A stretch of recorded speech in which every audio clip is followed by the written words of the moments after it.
Welcome back into the Sports Source. This segment brought to you by Madisonville Marine. 2022 G3 Anglers, 2022 G3 Bays, 2022 Skeeter ZXRs, on and on and on. No dealer in East Tennessee carries more makes and models of boats than Madisonville Marine. No dealer in East Tennessee can order you and get you more makes and models of boats than Madisonville Marine. And no dealer will cut you a better deal, take better care of you and your boat after you buy from them than Madisonville Marine. Since 1976, folks, there's no better place to buy a boat. madmarine.com, Highway 411 North in Madisonville, Madisonville Marine. All right, this week it was announced that your Tennessee Athletic Department has won the 2021-22 SEC Overall All Sports Championship. In addition, they captured the Men's All Sports Championship and were number 2 in the Women's All Sports Championship. Mix that in with Tennessee football feeling like it's on the upswing.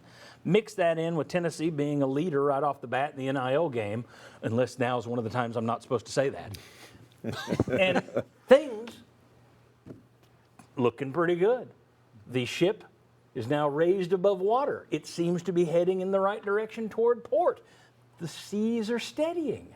So, after years of scar tissue being built up from all the false leads and heartbreaks, is it time, and me included, is it time for all of us in the media, the fan base, to stop sitting around going, yeah, well, lightning's coming, it's coming, just wait, Anvil's going to drop on us, here it comes. Is it time for us to retire some of the pessimism and cynicism when it comes to UT athletics? I would say yes, unless Peyton Manning goes to the game.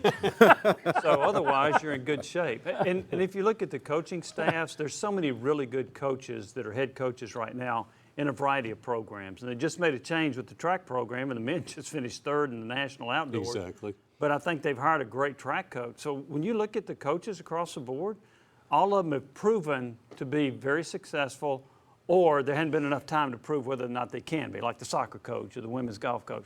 I really like where Tennessee is with all sports because I think they've got high-quality coaches.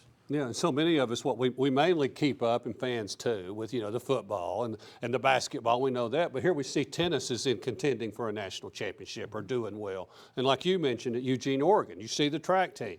But, I mean, we're still going to be at best, cautiously optimistic? I mean, we still have been through so many of the disappointments to just automatically say it's a new era, a new day. And social media has also made humanity much more cynical and smart alecky too. That's just part of our culture now, that we're all snarky. That's the national pastime is snark. So I think that plays a role in it. But I agree with Jimmy. It may be time to, let's stop waiting for the next shoe to drop. Bob? Well, Chuck just said it. Cautiously optimistic is not pessimistic.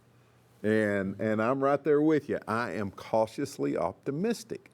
And I haven't been optimistic. To quote Patton, sorry.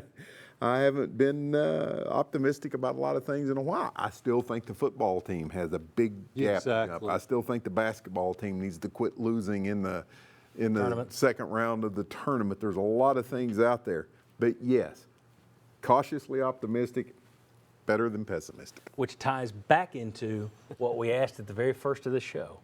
How important is today's and game? that's where I was gonna come back to, and that just makes you more optimistic if you win today. If you win today, it's another reason to start putting some of this stuff. We can start throwing some dirt on the grave of the pessimism. We need to bring However, if they lose today, really really out of the grave. We need We're to not bring done a with you glass yet. to the set, and we can say every week whether it's half full or half empty. Never have to change the glass. There you go.